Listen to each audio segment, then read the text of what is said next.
going. Hi, Doug Schwartz from Executive Limousine, New York. I'm here with Mike Marroccoli from Capacity Coverage out of New Jersey. We just came out of the Long Island Limousine Association meeting, and we've been discussing some insurance issues. And I wonder, Mike, if you can shed some light on some different things. Sure. I have three concerns, basically, that we could talk about. The first one is not to leave any money out on the table. My vehicle gets rear-ended. He stopped at a light, did absolutely nothing wrong. Someone comes and hits him from behind. Now I'm going to have to pull my limousine out of service, maybe lose 3 or 4 days doing repairs and stuff. I understand that there's some sort of loss of use claim. How do we proceed with that? How do we collect that? How do we prove that? Give us a little insight about that. Well, Doug, that's a great point, and there's a couple different issues at play there. One is something called a diminution of value, or a diminished value of that vehicle. Quickest way to explain that is you have two vehicles sitting side by side, both have the same amount of mileage, same options, same make, model, and one, of course, has been hit. Your vehicle's been hit. Which one would you want to buy if they were both sitting on a lot?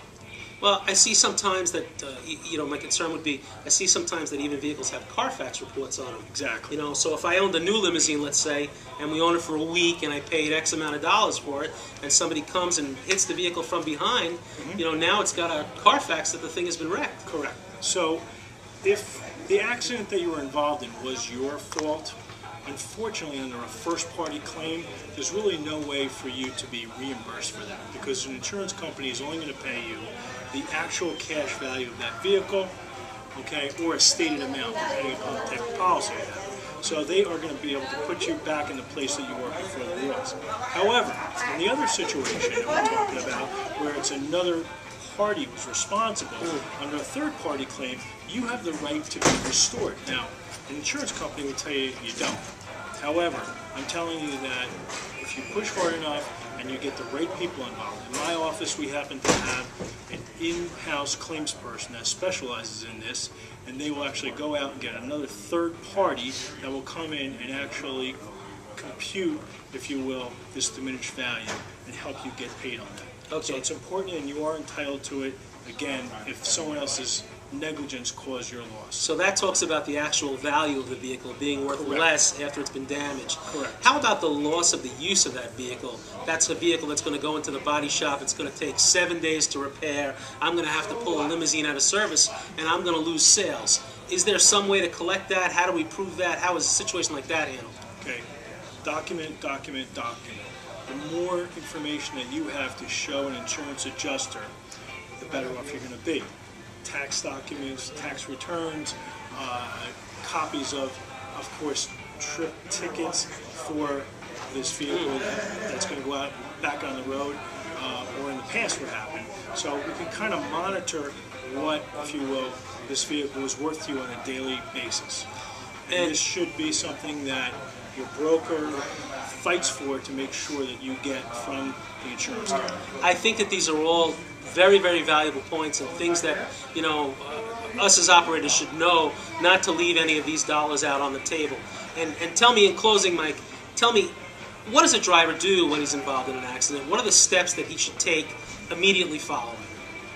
Off the top of my head, there's some common sense things. One of the things that I do for my clients is I give them the opportunity to get involved in a employee handbook and safety manual that really spells out in a customized manner exactly what they should do. But just off the top of my head, of course, first of all is call the police.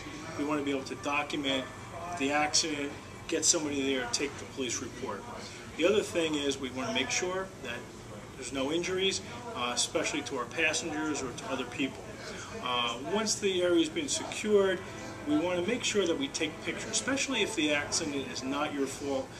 Today, with cameras, phone cameras, we want to make sure that we kind of document the accident scene. We want to take pictures of the vehicle, positions of the vehicle. We want to take a picture of the license plate of the vehicle. And if possible, we want to be able to get a copy of the ID card of the other vehicle that was involved in the accident, and you can take a picture of it. If you can't take a picture of it, just get a pen and paper. You should have an accident reporting kit in your car, and take down all that information as to who the insurance carrier was, who the owner of the car is. All that information will help you. What I do is when one of my insureds is involved in an accident, it's not their fault, Right away, I find out who the other party was insured by. We contact that insurance company, tell them our client was involved in an accident, and we'd like their insurance company to handle the claim. This way, you don't have to deal with subrogation, having your deductible deducted from the collision loss, and it just generally speeds everything up if we have that information right away. Of course, some of the other steps you want to make sure is that you call your company, you call your office, and make sure that the management of your limousine company, the driver, notifies them that the vehicle has been involved in an accident. Mike, those are terrific tips. Once again, I'm here with Mike Marroccoli. He's from Capacity Coverage, located in New Jersey. If you want to reach out to Mike, any information at all, just fill out my email form to my right and fill out your information. Tell me if you like the videos that we send every month. Doug from Executive Limousine in New York. We'll see you again real soon. Thanks.